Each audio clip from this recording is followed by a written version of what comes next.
जय हिंद दोस्तों थंबनेल आप लोगों ने पढ़ा होगा कि क्या पाकिस्तान अमेरिका और चाइना का बैटल ग्राउंड बन चुका है।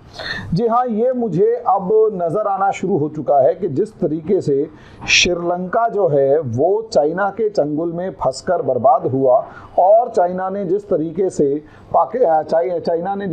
श्रीलंका के अंदर ऐसी सर्कमस्टेंसेस क्रिएट कर दी कि आज के दिन चाइना के हालात आप देख सकते हैं। नेपाल के अंदर भी काफ़ी कुछ ऐसे हालात बने। अफगानिस्तान के अंदर जैसे यूएसएसआर और अमेरिका आपस में लड़ रहे थे, क्या पाकिस्तान में भी ऐसे हालात बन चुके हैं कि ये आपस में इस समय पर चाइना और अमेरिका लड़ने लग रहे हैं और यहाँ पाकिस्तान की दुर्गति होने जा रही है। मैं किस ग्राउंड पे कह रहा हूँ ऐसा, मेरे पास एक देखो, कभी भी इन चीज़ों के सबूत तो होते नहीं है कि हाँ अमेरिका लड़ रहा है या चाइना लड़ रहा है। इन चीज़ों का एनालिसिस होता है और क्योंकि ये एनालिसिस है तो इस एनालिसिस को मैं किस ग्राउंड पर, किस बेस पर कर रहा हूँ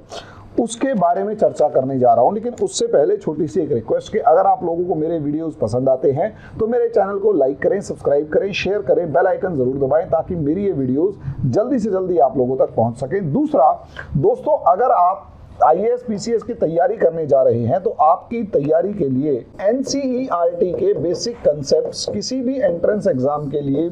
बहुत ज़्यादा ज़रूरी होते हैं। ये NCERT के अगर आपने बेसिक कंसेप्ट्स अच्छे से नहीं किए तो मैं गारंटी के साथ कह सकता हूं कि आप कभी भी UPSC की तैयारी तो अच्छे से कर नहीं सकते।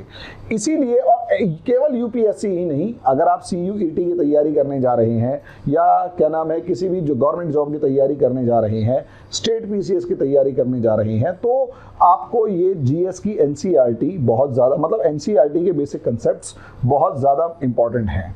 ऐसे में NCERT का कंसेप्टर बैच हमने मंडे 9 मई से लॉन्च किया है और मंडे 9 मई से ये जो बैच लॉन्च हुआ है इसमें आप ज्वाइन कर सकते हैं। ऑनलाइन बैच है तो घर पे बैठकर ज्वाइन करेंगे। स्टडी टेबल ये जो हमारी ऐप है, गूगल प्ले स्टोर से इसे डाउनलोड कीजिए। 500 रुपीज़ पर मंथ फीस है। अगर आपको प्ले स्टोर वगैरह किसी भी तरीके की फर्दर इन्फॉर्मेशन चाहिए तो 9911119407 हमारा नंबर है। इस नंबर पर कॉल करके जल्दी से जल्दी आप हमसे कांटेक्ट कर सकते हैं। अब आ जाते हैं दोस्तों टॉपिक के ऊपर। टॉपिक है कि क्या पाकिस्तान अमेरिका और चाइना का बैटल ग्राउंड बन चुका है। सबसे पहले तो पाकिस्तान की अगर लोकेशन देखें तो दुनिया के सबसे बढ़िया जियो स्ट्रेटेजिक लोकेशन पर अगर कोई देश है तो जो देश हैं उनमें से एक ये पाकिस्तान है। भाई अगर आप यहाँ पर चार्ट को देखोगे तो चार्ट की कोई जियो स्ट्रेटेजिक लोकेशन है ही नहीं। नाइजर को देखोगे तो कोई जियो स्ट्रेटेजिक लोकेशन नहीं है। बुर्किना फासो को देखोगे कोई जियो स्ट्रेटेजिक लोकेशन नहीं है। बस ये चारों तरफ से फंसे हुए हैं और देश हैं बहुत ज़्यादा, इनके ऊपर आप ये नहीं कह सकते कि ये बहुत ही अल्टीमेट लेवल पर कुछ है। इंडिया एक जियो स्ट्रेटेजिक लोकेशन पर मौजूद है क्योंकि इसी के यहीं से नीचे से निकलकर बहुत सारे ट्रेड रूट्स निकलते हैं। वही हाल है कि पाकिस्तान एक ऐसी लोकेशन पर है जहां से अफगानिस्तान और सेंट्रल एशिया, ईरान और इंडिया और यहाँ तक कि चाइना तक के जो रूट्स हैं वो खुलते हैं। ऐसे में जो देश पाकिस्तान के साथ होगा या जो पावर पाकिस्तान के साथ होगी या जिस पावर का पाकिस्तान के ऊपर एक डोमिनेंस होगा, वो पावर इस पूरे एरिया के ऊपर हमेशा डोमिनेट करेगी, प्रभाव बनाए रखेगी, इसमें कोई दो राय नहीं है। दूसरा, पाकिस्तान एक ऐसा देश शुरू से रहा जिसे कहीं ना कहीं ब्रिटेन ने अपने लिए बनाया और अपने इंटरेस्ट को पूरा करने के लिए बनाया। लॉर्ड माउंटबेटन ने जानबूझकर पाकिस्तान बनाया क्योंकि ये जिन्ना के उस दावे से या उस बयान से साफ होता है जिसमें कराची में उतरते ही, एयरपोर्ट पे उतरते ही अपने जो असिस्टेंट थे उनसे जिन्ना ने कहा था कि मैं अपनी इस जिंदगी में तो पाकिस्तान बनने की उम्मीद नहीं कर सकता, नहीं कर रहा था, ये मेरे लिए एक अजूबा हुआ है जो हो गया। अब वो इसलिए क्योंकि पाकिस्तान ब्रिटेन ने बनाया था, ना कि जिन्ना ने। जिन्ना तो केवल और केवल एक ऐसा बेवकूफ़ आदमी था जिसे ब्रिटेन ने बहुत ही सफलतापूर्वक, बहुत तरीके से एक मोहरे की तरह इस्तेमाल किया। अब ब्रिटेन ने जानबूझकर एक ऐसा सिस्टम, पॉलिटिकल सिस्टम डेवलप किया जिसे यूं कहें कि पॉलिटिकल सिस्टम वहां पर डेवलप ही नहीं होने दिया। ब्रिटेन ने पाकिस्तान में किसी तरीके का पॉलिटिकल सिस्टम डेवलप नहीं होने दिया और पॉलिटिकल सिस्टम के नाम पर वहां केवल और केवल डिक्टेटर्स और मोटे तौर पर कहें तो वहां पर मिलिट्री डिक्टेटर्स का रूल रहा और छोटे बड़े मिला लिए जाएं तो कम से कम 4 डिक्टेटर्स जो हैं वो डायरेक्टली पाकिस्तान के ऊपर रूल कर चुके हैं, मिलिट्री डिक्टेटर्स जो हैं वो, और लगभग 70 में से 40 साल जो है वो पाकिस्तान ने डिक्टेटरशिप के अंदर बिताए हैं, तानाशाही के अंदर बिताए हैं। इससे अंदाजा आप लगा सकते हैं कि पाकिस्तान के अंदर पहली जो सरकार जिसने 5 साल पूरे किए, पहली पार्लियामेंट जिसने 5 साल पूरे किए वो 2008 से लेकर और 2013 के बीच में थी। यानी उससे पहले किसी पार्लियामेंट ने अपने 5 साल ही पूरे नहीं किए थे, किसी डेमोक्रेटिक गवर्नमेंट ने अपने 5 साल पूरे नहीं किए थे। अंदाजा लगाकर देखिए कि अब भी ऐसा माहौल है कि इस पूरे 75 साल होने जा रहे हैं, इस 75 साल के आज़ादी के इन 75 सालों के अंदर किसी भी पाकिस्तानी प्राइम मिनिस्टर ने अपने 5 साल पूरे नहीं किए। वहीं इसका उलट अगर आप देखेंगे तो भारत के अंदर प्रधानमंत्रियों को देखा जाए तो जवाहरलाल नेहरू 17 साल, इंदिरा गांधी भी लगभग 14-15 साल, इसी तरीके से मनमोहन सिंह जी जो हैं वो 10 साल और अब मोदी जी जो हैं ये भी 10 साल पूरे करने जा रहे हैं। मोटे मोटे तौर पर देखा जाए तो भारत के इतिहास में, हमारे 75 साल के इतिहास के अंदर 4 प्रधानमंत्री ऐसे हैं जिन्होंने अपने कार्यकाल 10 साल या उससे ज्यादा का बिताया है। और अगर आप चारों के कार्यकाल को निकाल लेंगे, इंदिरा गांधी, जवाहरलाल नेहरू और नरेंद्र मोदी और क्या नाम है हमारे मनमोहन सिंह जी, तो 50 साल के करीब इन्होंने पूरे के पूरे 5 साल पूरे किए। मतलब 50 साल इन्होंने 10-10 साल वाले प्रधानमंत्री आए और अगर 3 प्रधानमंत्री राजीव गांधी और क्या नाम है पीवी नरसिम्हा राव और अटल बिहारी वाजपेयी की टेन्योर को भी जोड़ दिया जाए तो 15 साल इनके टेन्योर, यानी 65 साल के आसपास, 75 में से 65 साल हमारे यहाँ स्टेबल गवर्नमेंट रही। लेकिन पाकिस्तान के अंदर आज तक कोई प्रधानमंत्री 5 साल पूरे नहीं कर पाया, तो अंदाजा आप लगा सकते हैं। और वहां पर मिलिट्री डिक्टेटरशिप हमेशा बनी रही और इसी मिलिट्री डिक्टेटरशिप के अंदर ISI से लेकर ISPR तक बहुत ज्यादा ताकतवर होते चले गए और आज भी मिलिट्री इंस्टीट्यूशन पाकिस्तान के अंदर इतना ज्यादा स्ट्रांग है कि पाकिस्तान की 27% इकोनॉमी के आसपास, टोटल रिसोर्सेज के आसपास जितने भी है उन सब के ऊपर मिलिट्री का कब्जा है। यानी वो छोटी बड़ी फैक्ट्रियों से लेकर प्लॉट काटने से लेकर छोटे बड़े सारे काम करती है और प्रोफेशनल आर्मी की जगह एक बिजनेस आर्मी की फॉर्म में पाकिस्तान के अंदर ये पाकिस्तानी आर्मी बन चुकी है। अब यहां से अगर इसके अगले स्टेप को देखा जाए तो यहां ब्रिटेन जब कमजोर होने लगा तो ब्रिटेन की इस पूरे के पूरे सिस्टम को उठाकर अमेरिका को मिल गया और शुरू में जो काम ब्रिटेन कर रहा था अब वही काम अमेरिका करने लगा और पाकिस्तान को खुले तौर पर सिर्फ और सिर्फ अपने इंटरेस्ट्स के लिए इस्तेमाल किया। इसीलिए ना तो पाकिस्तान में कोई मेन सी इंडस्ट्री डेवलप हुई, ना वहां पर ह्यूमन रिसोर्स डेवलपमेंट हुआ, ना ही वहां पर किसी तरीके का पॉलिटिकल सिस्टम डेवलप हुआ, ना ही डेमोक्रेटिक सिस्टम एस्टेब्लिश हुआ, यहां तक कि वहां का संविधान भी पूरे तरीके से लागू नहीं हुआ। सोसाइटी के डेवलपमेंट को तो भूल ही जाओ। अब ऐसे हालात में आप देखिए अमेरिका ने पाकिस्तान का सबसे ज्यादा इंपॉर्टेंट यूज किया अफगानिस्तान के अंदर। जब USSR ने अपने पांव अफगानिस्तान में पसारे तो असलियत में अफगानिस्तान के अंदर सबसे बड़ी ताकत के रूप में जो उभर कर आया वो पाकिस्तान उभर कर आया और पाकिस्तान के बाद तालिबान उभर कर आया। लेकिन जैसे ही 2020 के मतलब 2015 के आसपास तक अगर आप देखें, जब अमेरिका वर्ल्ड वॉर में भी मतलब अमेरिका जो है सेकंड अफगान वॉर में बिजी था, उस टाइम पर असलियत में यहाँ पर राइज ऑफ चाइना देखने को मिला ऑफ राइज ऑफ चाइना, और ये देखने को मिला, और ये जो राइज था ये मेनली इकोनॉमिक राइज था। अब यहाँ ये जो इकोनॉमिक राइज है, इसकी अगर खास बात यहाँ देखी जाए तो इस इकोनॉमिक राइज में चाइना ने जो सुपर पावर बनने का प्लान बनाया, उस सुपर पावर बनने के प्लान में सबसे ज्यादा एक बड़ी कमजोरी, या यूं कहें सुपर पावर बनने के सपने के अंदर एक सबसे बड़ी कमजोरी उन्होंने यूएसएसआर की देखी। यूएसएसआर की कमजोरी सबसे बड़ी ये थी कि यूएसएसआर जब अफगानिस्तान में एंटर करता है तो पॉसिबली उसने पाकिस्तान को अंडर एस्टिमेट किया, और पाकिस्तान के अंदर किसी भी तरीके का अपना कोई पॉलिटिकल सपोर्ट डेवलप करने की कोशिश नहीं करी, या यूं कहें पाकिस्तान के अंदर रशिया के फेवर में किसी तरीके का कोई भी पॉलिटिकल सपोर्ट नहीं था, जिस वजह से पाकिस्तान पूरे तरीके से अमेरिका के ऊपर डिपेंडेंट था। जैसे जैसे अमेरिका कहता गया, पाकिस्तान वैसे वैसे अफगानिस्तान के अंदर काम करता गया, और यूएसएसआर की हार का सबसे बड़ा कारण बना। लेकिन अगर इस समय पर हम चाइना को देखें तो चाइना ने जो यूएसएसआर ने गलती करी थी पाकिस्तान में, इस बार वो गलती नहीं करी।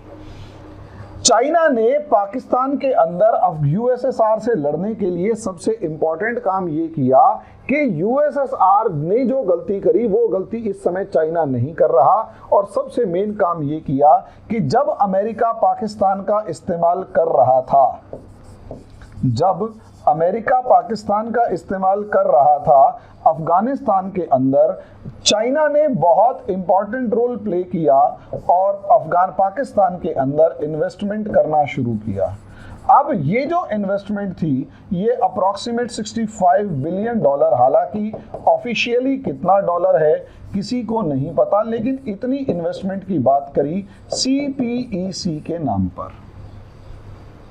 और इस इन्वेस्टमेंट के दम पर पाकिस्तान के अंदर चाइना को प्रो चाइना एक ग्रुप डेवलप करते हुए चाइना ने देर नहीं लगाई, और एक प्रो चाइना ग्रुप जो था वो इस इलाके में यानी पाकिस्तान के अंदर डेवलप हो गया, जो प्रो चाइना यानी चाइना के फेवर में था। और ये जो ग्रुप था ये बहुत ही स्ट्रांगली एंटी अमेरिका सेंटिमेंट्स रखता है।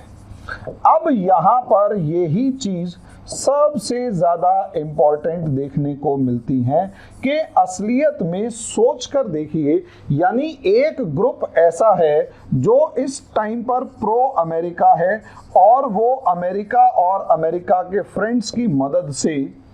अमेरिका और अमेरिका की फ्रेंड्स की मदद से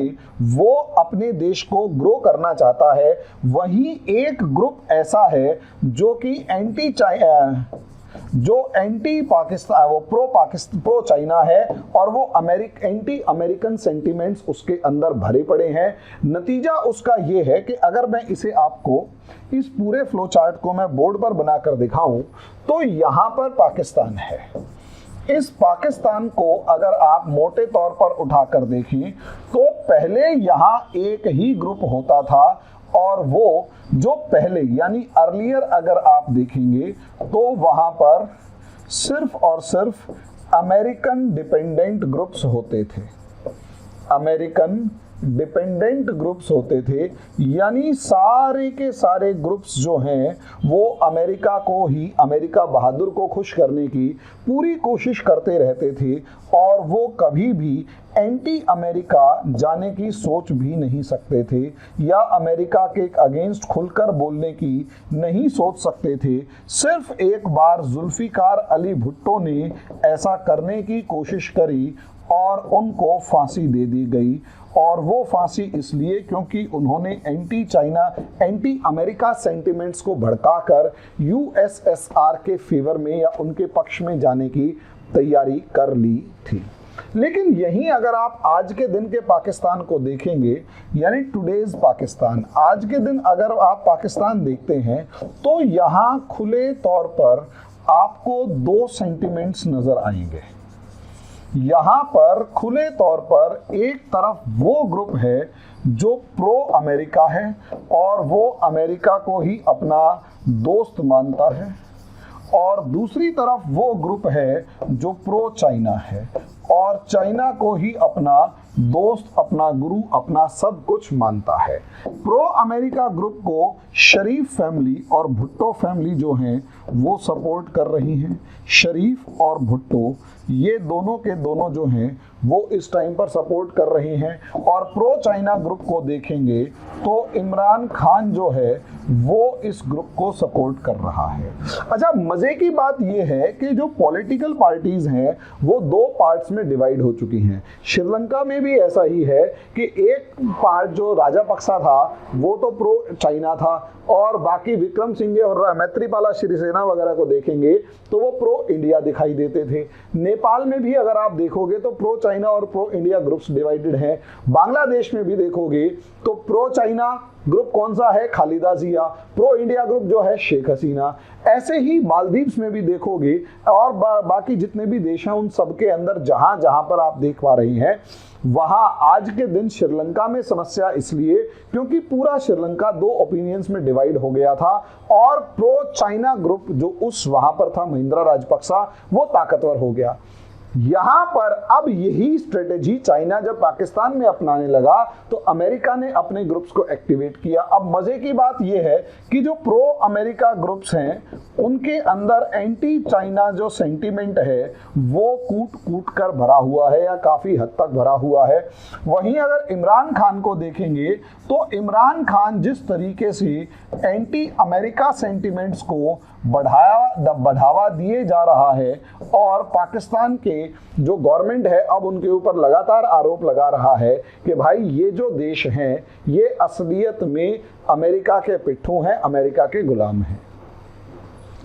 तो ऐसी सिचुएशन में एक तरफ एंटी चाइना ग्रुप बन चुका है, दूसरी तरफ एंटी अमेरिका ग्रुप बन चुका है और जो आर्मी है असलियत में अब वो आर्मी भी दो पार्ट्स में डिवाइड होती हुई नजर आ रही है। एक ग्रुप जो अभी भी फैज हमीद जैसों का है वो अभी भी और उसके काफ़ी ज़्यादा सपोर्टर्स और उसके काफ़ी ज़्यादा बेस आर्मी के अंदर मौजूद है जो कि बाजवा से चिढ़ता है क्योंकि बाजवा की बार बार मिलने वाली एक्सटेंशन कहीं ना कहीं पाकिस्तान के बाकी जो मिलिट्री ऑफिसर्स हैं उनके प्रमोशन के चांसेस को खा रहा है। ऐसे में इमरान खान जो है उसको फैज हमीद और उसके सपोर्टर सपोर्ट कर रहे हैं आर्मी के अंदर रहकर, और बाजवा और दूसरे आर्मी ऑफिशियल्स जो हैं जिनको शरीफ और भुट्टो और अमेरिका से फायदा मिल रहा है वो सारे के सारे इस तरफ जा रहे हैं। यानी शॉर्ट में देखा जाए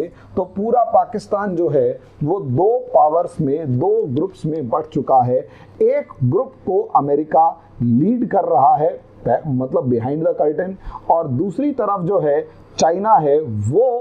मतलब उस ग्रुप को लीड कर रहा है इमरान खान वाले को बिहाइंड द कर्टन्स। मतलब पर्दे के पीछे रहकर दोनों अपनी अपनी गेम खेल रहे हैं। नतीजा उसका ये है कि अगर इनमें से किसी की सरकार आती है तो ये विजिट करते हैं अमेरिका और अमेरिका उनको भर भर के सपोर्ट करता है। जैसे सऊदी अरेबिया को भी अमेरिका का फ्रेंड माना जाता है और नवाज शरीफ के छोटे भाई शहबाज शरीफ जो पीएम बन गए, पीएम बनने के बाद उन्होंने सऊदी अरेबिया का दौरा किया और $8 बिलियन की मदद मिली। उसके बाद अब वो लंदन जा चुके हैं और लंदन जा रहे हैं और लंदन के अंदर उन्होंने जिस तरीके से अपनी प्रोपेगेंडा को या प्रो पाकिस्तानी जो माइंडसेट है उसे आगे बढ़ाने की कोशिश कर रहे हैं। इसी तरीके से अगर आप देखेंगे तो वो अमेरिका बिलावल भुट्टो को जो पाकिस्तान के अमेरिका के जो डिफेंस सेक्रेटरी हैं एंटनी ब्लिंकन, उन्होंने अमेरिका विजिट करने के लिए बुलाया है। शॉर्ट में कहे तो चारों तरफ से जितना भी सिस्टम है वो पूरे का पूरा इस टाइम पर अमेरिका और अमेरिका के फ्रेंड्स के फेवर में काम कर रहा है और कहीं ना कहीं अफगानिस्तान से लेकर दूसरे मामलों के अंदर भी अमेरिका को बेनिफिट होता हुआ नजर आएगा। लेकिन इस टाइम पर अमेरिका तो भले ही बाहर निकल रहा है, अमेरिका को सपोर्ट मिल रहा है, लेकिन चाइना को अगर देखा जाए तो इमरान खान खुले तौर पर आज भी एंटी अमेरिका जो सिस्टम्स हैं उनको मतलब एंटी अमेरिका सेंटिमेंट्स को बढ़ावा दे रहा है और चाइना के ऊपर एक भरोसा जताने की कोशिश कर रहा है। यानी अगली बार अगर कभी भी इमरान खान दोबारा जीत कर आते हैं तो ऑब्वियस सी बात है चाइना प्रो चाइना स्टेप्स लिए जाएंगे और जैसे ही इमरान खान हारते हैं तो एंटी चाइना स्टेप्स लिए जाएंगे और प्रो अमेरिका लिए जाएंगे। इससे होगा कुछ नहीं, इससे होगा ये कि किसी भी देश की विश्वसनीयता खत्म होती है, क्योंकि नॉर्मली दुनिया की कोई भी सरकार देख लें, कोई भी देश देख लें, हमेशा एक सरकार जो है वो पिछली सरकारों की पॉलिसीज को ही आगे कंटिन्यू करती है।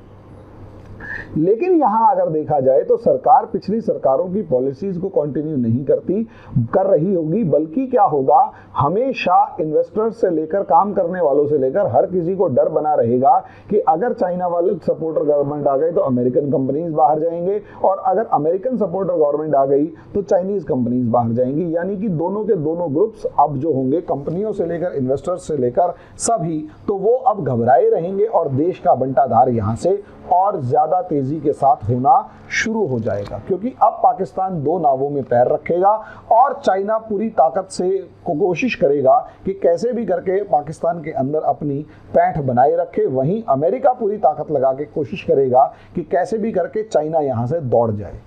और ऐसी सिचुएशन में दोनों एक दूसरे को हरा नहीं पाएंगे, क्योंकि इस टाइम पर हालात ये हैं कि पाकिस्तान में दोनों ब्लॉक्स के, दोनों ग्रुप्स के सपोर्टर्स मौजूद हैं, और वो सपोर्टर्स इन जो पॉलिटिकल पार्टीज हैं इनको हारने नहीं देंगे, या इनको मतलब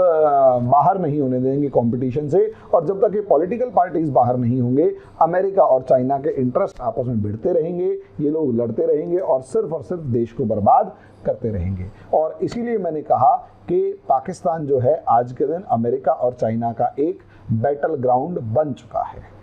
अब आज इस मामले में आपकी क्या राय है दोस्तों, वो तो आप बताएंगे, कमेंट बॉक्स में ज़रूर लिखिए। चैनल को लाइक करें, सब्सक्राइब करें, शेयर करें, बेल आइकन ज़रूर दबाएं ताकि मेरी ये वीडियो जल्दी तक आप तक पहुंच पाए। ये लाइन थी, याद हो गई थी, तो मैंने सोचा एक बार दोबारा बोल दें ताकि आपका मन पसीज जाए और मेरे इस वीडियो के ऊपर मतलब मेरे चैनल को सब्सक्राइब कर लें। अभी के लिए इतना ही, धन्यवाद।